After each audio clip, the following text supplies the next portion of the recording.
నమస్తే ఫ్రెండ్స్. నేను ఇండియాలో లేను, యూఎస్లో ఉన్నా. అది పెద్ద ఇంపార్టెంట్ విషయం కాదు. ఇంపార్టెంట్ ఏంటంటే నిన్న మా మేనకాళ్ళతో కలిసి చిన్మయి మిషన్ వాళ్ళ బాలవిహార్కి వెళ్ళానండి. మేము కూడా పిల్లలతో పాటు కొన్ని పేరెంట్స్కి కూడా వాళ్ళు ఏంటంటే ఓన్లీ పిల్లల్ని వదిలేసి వెళ్ళిపోవడం కాకుండా మీరు ఇన్వాల్వ్ అవ్వాలండి, ఇది ఫ్యామిలీకి సంబంధించిందని వాళ్ళు చెప్పడం నాకు వినడం చాలా ఇష్టం. నేర్చుకుంటా, ఏదైనా నేర్చుకున్నది ఇంకొకసారి నేర్చుకుంటా. ఏదో దేవుడిచ్చిన చిన్న అదృష్టం నాకు. 11 వరకు 9:50 నుంచి 11:15 వరకు ఏదో ఒక యాక్టివిటీస్ జరిగినాయండి. అంటే ఈ ఇయర్ వాళ్ళకి ఇప్పుడే స్కూల్ స్టార్ట్ అయినాయి కాబట్టి స్టార్టింగ్ 11:15కి వాళ్ళు టీ ఇచ్చారు ఒక రూమ్లో. అక్కడ టీ తాగుతూ నేను ఒక పెద్దవాడిని పలకరించాను. శారీ అది కట్టుకునేసరికి మన తెలుగాళ్ళు అనిపించి మాట్లాడా. ఆవిడతో నేనేం మాట్లాడడం అన్నది ఇంపార్టెంట్ కాదు. ఆ మాట్లాడిన దాంట్లో నాకు నచ్చింది ఒక పాయింట్, ఇది మనం మారాలి అని మీకు చెప్పాలనుకుంటున్న పాయింట్ అండి. మళ్ళీ అగైన్ ఇది ఆడవాళ్ళకే. ఆరోగ్యం, సంతోషం, ఆనందం ఇవన్నీ చాలా అవసరం కుటుంబానికి.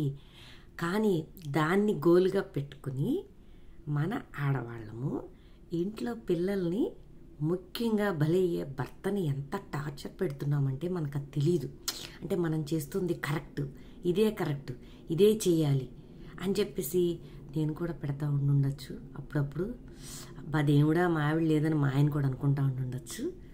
అంటే ఈ ప్రపంచంలో అన్నిటికన్నా భయంకరమైందండి మనకి స్వాతంత్రం లేకపోవడం. తినే తిండి దగ్గర, తాగే ఏదన్నా వస్తువుల దగ్గర, వాళ్ళ ఆలోచనల దగ్గర మనం వాళ్ళ స్వాతంత్రాన్ని హరిస్తున్నామేమోనండి. ఇప్పుడు నేను ఆవిడతో మాట్లాడినప్పుడు నేను తెలుసుకుంది ఏంటంటే, ఈజ్ వెరీ గుడ్ జెంటిల్మన్. అంటే ఆయన కొడుకు గురించి, ఆయనకు ఇప్పుడు షుగర్ వచ్చింది.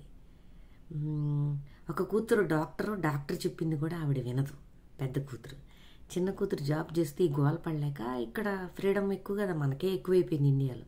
ఆ అమ్మాయి ఇంట్లోంచి వెళ్ళిపోయింది. ఆ అబ్బాయి ఒక్కటే అంటాడంట, ఏంటి నాన్న ఇదంటే, నువ్వు తెచ్చిన సంబంధమే కదమ్మా అంటాడంట. అంటే అది పక్కన పెడితేనండి, పక్కన వాళ్ళ స్వాతంత్రం మనం హరించద్దే. వాళ్ళ మేలు కోసం మనం ఏదైనా చెప్పొచ్చు, కానీ అది భర్త అయినా భార్య అయినా ఇంకొకళ్ళైనా ఈ మన ఆడవాళ్ళకి అన్ని పట్టుదలలు ఎక్కువండి, కొన్ని తీసేయాలి. 5 రోజులు స్ట్రిక్ట్గా నీ జాబ్ వర్క్, నీవు హెల్త్ గురించి ఆలోచించు, మిగిలిన 2 days వదిలేయచ్చు కదా.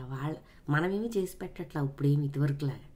ఎక్కడో ఒక 10-20% ఉన్నారు మాది ఇండియాలో. ఇక్కడైతే మగవాళ్ళు ఇంకా రెస్పాన్సిబుల్గా ఉన్నారండి. అసలు గ్రేట్ అనమాట. వాళ్ళది వాళ్ళు చూసుకుంటారండి. 2 రోజులు వదిలేయండి. వాళ్ళకి ఇష్టమైన కాఫీ తాగడం, వాళ్ళకి ఇష్టమైన ఆహారం తినడం, వాళ్ళకి ఇష్టమైన వండుకోవడం. ప్లీజ్ అండి, ఎప్పుడు ఏం జరుగుతుందో తెలీదు.